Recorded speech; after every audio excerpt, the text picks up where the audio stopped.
She sat under the flickering street lamp, fingers stained with charcoal, a stack of drawings spread neatly on the worn pavement.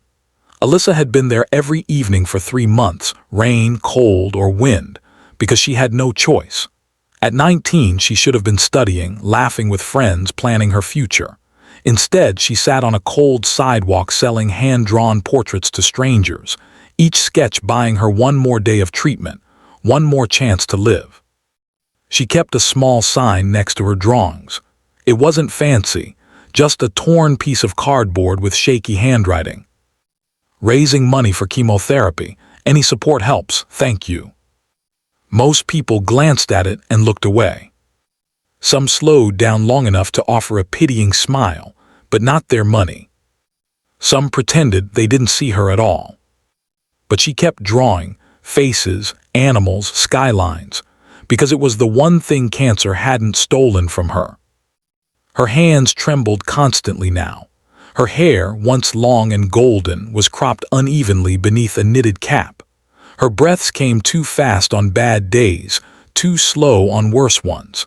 The doctors had told her she was running out of time. She already knew. But she still believed someone someday might stop long enough to care. Across town, Daniel Parker, 34, tired, broke, raising a 7-year-old daughter alone, was finishing a 12-hour shift at the mechanic shop. His hands were black with grease, his shoulders heavy with exhaustion, but his mind was heavier still. Rent was due in 4 days. His truck needed repairs he couldn't afford. And his daughter, Lily, had been begging for drawing lessons Daniel didn't have the money to give her. But he promised her a walk to the park after his shift. She'd been lonely since her mom died 2 years ago, and it was the one promise he refused to break. "Daddy, look," Lily tugged his hand as they passed the street lamp. "She's drawing." Daniel looked over and froze. The girl sitting there looked too thin to be healthy, too pale to be safe. Yet she was sketching with a strange beauty, hand moving gracefully despite visible shaking. The portraits around her were stunning, soft, detailed, full of emotion. But what struck him most was the way her eyes drifted up each time footsteps approached, hopeful for just 1 second, before falling again when people walked past. Lily approached first.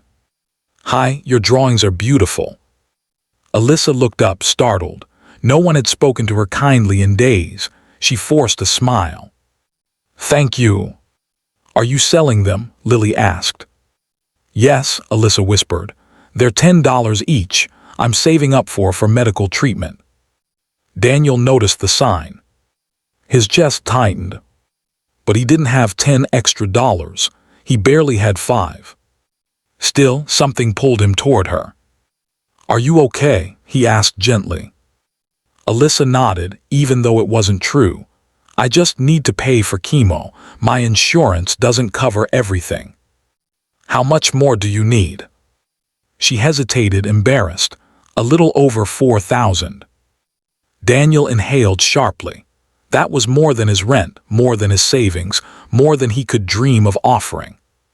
But he could offer something else. "Can I buy one for her?" he asked, nodding toward Lily.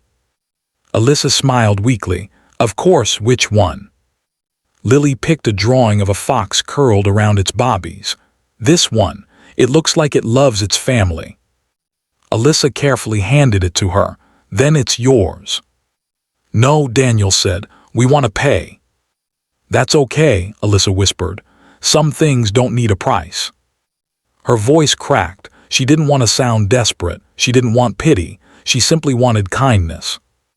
Daniel searched his pockets. All he had was 4 wrinkled dollars. He placed them gently in her hand. "I wish it were more." She shook her head quickly. "It's enough, really." But as he walked away, something inside him refused to let him go.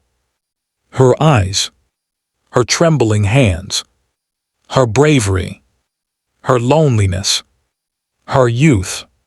He looked down at Lily, happily clutching her free drawing. "Daddy," she asked softly, "is that girl sick?" "Yes." "Can we help her?" He stopped walking. She didn't know they couldn't afford it. She didn't know he could barely help them. But her innocent question broke him open. "We can try," he whispered. That night after Lily fell asleep, Daniel sat at the kitchen table, bills piled around him. A single light flickered overhead. His bank account held $287. His overtime pay would add maybe another 100 by Friday. He couldn't afford to save her. But maybe he didn't need to do it alone. He grabbed his phone and opened the photo he'd taken of Alyssa's artwork, the Fox family drawing. Then he wrote a post. "This young artist is selling drawings to pay for her chemo. She refused to take more than $4 from me because my daughter liked her art. I don't know her, but I know kindness when I see it. If you can help her, even a little, please do." He added the location where she usually sat. Attached her sign. Pressed post. He expected nothing. He went to bed thinking nothing would change. But the world had different plans. The next afternoon, Alyssa returned to her usual spot, but something was off. People were already gathered there. Confused, she slowed her steps. A couple approached her first. "Hi, are you Alyssa?" She blinked, yes. The woman burst into tears. "We saw the post, we wanted to help." They handed her an envelope. Then another person stepped forward, then another, then another. Within 20 minutes, Alyssa was surrounded. Strangers hugging her, praying for her, handing her donations, buying every drawing she had and asking for more. She didn't understand. Who did this?" she whispered. A teenager stepped forward holding a phone. "A single dad. He posted your story. It went viral overnight." Viral. The teen turned the phone around.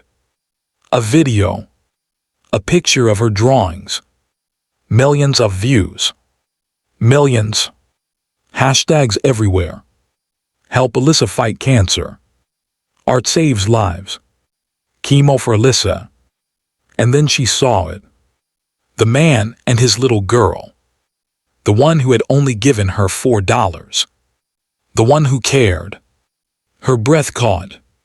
At that exact moment, Daniel and Lily rounded the corner. Lily was holding a new drawing she'd made, a fox hugging another fox, and on the back, "For Alyssa, so you don't feel alone." Alyssa covered her mouth. Why did you do this?" she cried. Daniel stepped closer, eyes soft.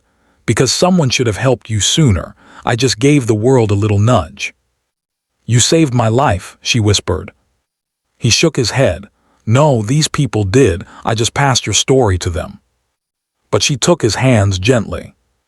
"No, you saved me. You saw me when no one else did." Then a nurse from the nearby clinic approached her. "Alyssa," she said breathlessly, "we just received a call from the hospital.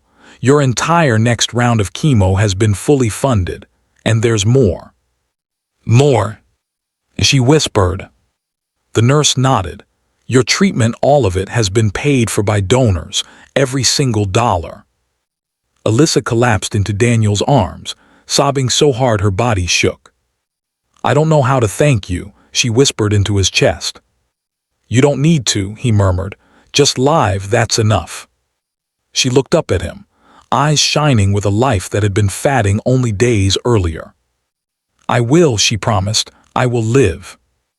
Lily tugged Alyssa's sleeve. "Can you teach me to draw now?" For the first time in months, Alyssa laughed, a soft, hopeful sound. "Yes, sweetheart," she said. "I'd love to." Weeks later, as chemo sessions continued, Daniel drove her to appointments, waited with her, held her hand during the worst moments. Lily sat beside her coloring, telling stories, reminding her that life wasn't finished yet. Slowly, miraculously, Alyssa grew stronger. Stronger than the sickness, stronger than the fear, stronger than the loneliness. And somewhere between the pain and the healing, somewhere between a viral act of kindness and countless shared moments, she realized something. The man who'd had almost nothing had given her everything. and she had fallen quietly, deeply in love with him. But she didn't say a word. Until one evening, after her final treatment, she stepped onto the clinic steps and found Daniel waiting, with flowers picked by Lily. "How do you feel?" he asked. Alyssa smiled. "Alive," she whispered, "because of you." He opened his mouth to speak, but she pressed a hand to his chest.